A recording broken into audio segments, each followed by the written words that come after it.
NewGenGamers.com. Retro.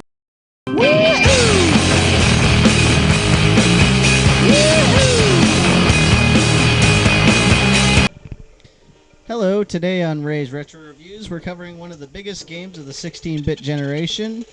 We're covering Donkey Kong Country for the Super Nintendo. This was pretty much the turning point for Nintendo during the 16-bit wars.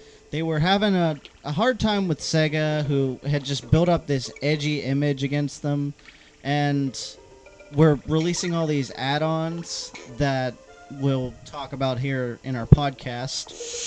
The 32X was releasing around this time, and Nintendo released this game as their 32X killer.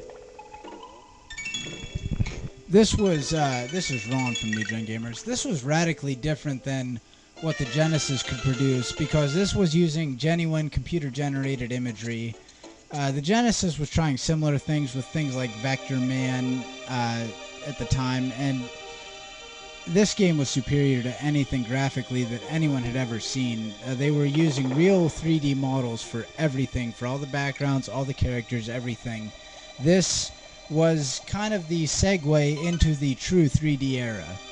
And it was different from what they were doing with like Sega CD, where they were motion capturing real human beings doing things and just digitizing it. This was actual computer generated imagery, and it had great gameplay. As you see here, we have Anastasia, our friend, playing the game, and there was a lot of secrets. You would go down there and you would find the swordfish, and now you could float around the level easier, you could get around easier, get extra things that you wouldn't have been able to access otherwise.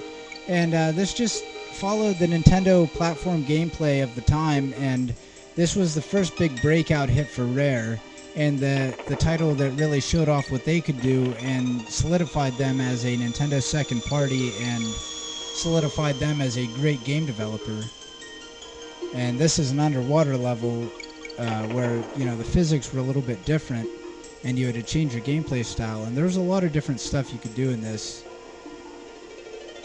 You know, the levels would change every time, and there was a lot of secrets and a lot of bonus areas. The way that they designed this game, they made it so like old Mario-style platforming, but with this new graphical twist, and it was almost like a new innovation for them. I mean, no one had tried this graphical style before, and it succeeded. And doing this on the Super Nintendo, which at the time was considered underpowered, compared to other systems being released at the time. So this pretty much cleared the way for the PlayStation to become the popular platform. You see there Anastasia tagged in Diddy Kong, who is the little fellow with the red shirt and red cap. And he was introduced in this series as a partner for Donkey Kong, who has been around since 1981. And they decided to hit Donkey Kong up a little bit, and so they did it with a little guy to help him out, and you could switch in between characters, and each one played differently. So Diddy Kong was a little bit faster, could do a few different things in Donkey Kong. And then there was also the side characters.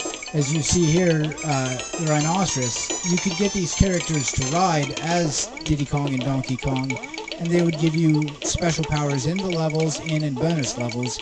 This here is a pure bonus level where you just try to collect as many of these icons as possible to get some extra lives and to last into the game a little bit longer.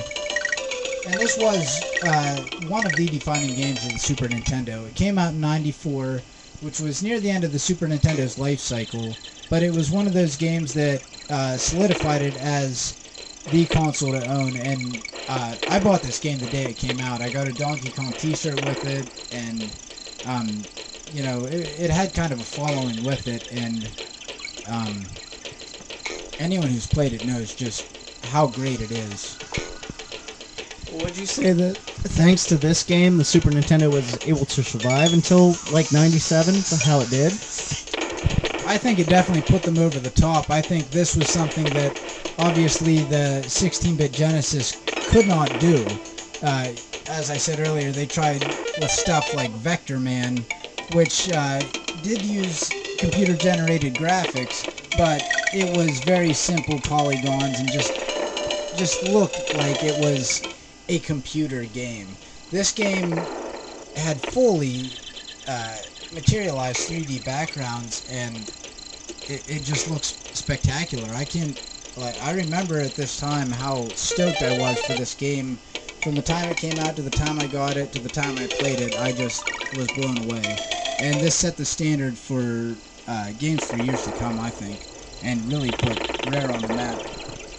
I think it's also interesting to add that there have been many ports of this game, as well as a Game Boy original versions of all the Donkey Kong Country games that came out. Plus, there's a Game Boy Advance version and a Game Boy Color version. It's an excellent game, and as Ron and Ray were both saying, it introduced the whole family to the Donkey Kong series that has lasted over and over. And that'd be Kiddy Kong, Funky Kong, Dixie Kong, all these characters, and they've continued on since. Well, that about wraps up our retro view of Donkey Kong Country, one of the most influential games of the 16-bit generation. So, take a look at it, try it, download it on the Virtual Console, or turn on an old Super Nintendo if you still have it. And one quick note here, as you see Anastasia's going past these bees, there was a lot of timing involved in all the levels in this, and that was really... to get the best score and total completion of the game, it was all about timing. You see there, she expertly went through those bees, and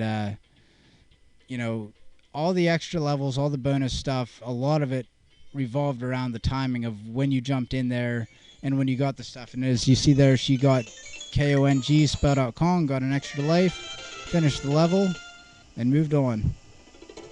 And this is Donkey Kong Country. And make sure to check out newgengamers.com, and also check out Ray Tennant's series of articles, Console Wars of the Past.